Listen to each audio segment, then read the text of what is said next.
Volkswagen Arteon Review. So there you are, sitting in the Volkswagen showroom opposite your salesperson's broad smile and polo-white teeth, just about to sign on the line for a new Passat. But then, out of the corner of your eye, you spy something glinting away. It looks like a Passat, yet it's glitzier, sleeker and altogether more you. Ah, yes, that would be the Arteon. The Arteon is essentially a Passat, but it's slightly longer, lower and wider, with a distinctive coupe-like roofline that tapers smoothly into the boot, giving it a swankier, more upmarket appearance. And that's exactly the way Volkswagen pitches it, an upmarket car to rival the likes of the Audi A5 Sportback and BMW 4 Series Gran Coupe.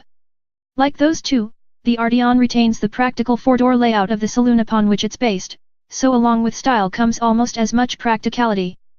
But let's return to that showroom scenario. Should you go with your head and sign up for the Passat, or your heart and swap to the Arteon, or, indeed, one of its aforementioned rivals? Read on and we'll guide you through all the details. There's a range of petrol and a diesel engines to choose from. With Volkswagen predicting diesels will be the bigger seller, let's start with those. Flat out, the 148 bhp 2.0-liter diesel isn't a particularly brisk beast. Instead, it delivers good mid-range welly to easily build speed on motorways without the need to change down all the time. For most people, that should do the job quite nicely.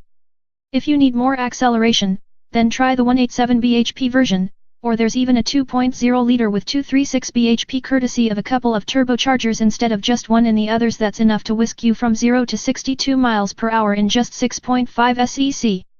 That's genuinely quick, but it's the effortless manner in which it carries you along using just the mid-range punch that's particularly impressive. Although the diesels are impressively refined compared with those in rivals such as the Jaguar XE, they make some background grumble under hard acceleration. For something smoother, there are the petrols. These start with a turbocharged 1.5-liter. While we have yet to try this in the Arteon, we've sampled it in the smaller Golf and found it smooth and responsive. But given that the Arteon weighs a bit more than the Golf, with the gift of choice we'd opt for the 187 bhp turbocharged 2.0-liter instead. We've tested it against the 197 bhp 2.0-liter petrol in the XE and it proved quicker in pretty much every respect. Again, for those who love a bit more oomph, there's a twin-turbo petrol. With a thumping 276 bhp and a willingness to rev, it's properly fast, as its 0 to 62 miles per hour time of just 5.6 sec attests. Depending on which engine you choose, it'll come with a 6-speed manual gearbox or 7-speed DSG automatic. The manual is smooth and light to use, while the auto shifts slickly on the move but can be jerky at parking speeds. In wet or slippery conditions, front-wheel drive Arteons can struggle for traction, so it's worth considering 4Motion 4-wheel drive that's available either as an option or standard on the most powerful engines. Even on greasy roads, this gives terrific grip out of tight corners.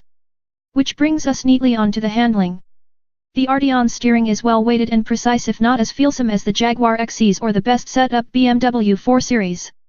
As standard, you get variable steering, which is calmer at high speeds for better stability but quicker around town for less arm twirling, a real boon when parking in tight spots.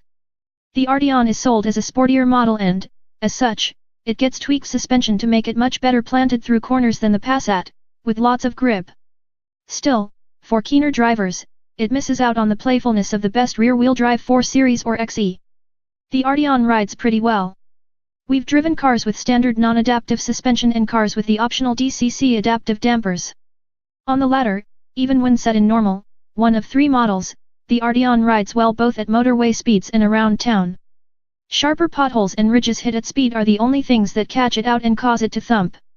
The standard suspension is similarly compliant at speed but more unsettled in town, especially when paired with larger wheels. On the motorway, you hear a fair amount of road noise, but wind noise at a steady 70 miles per hour is well muted.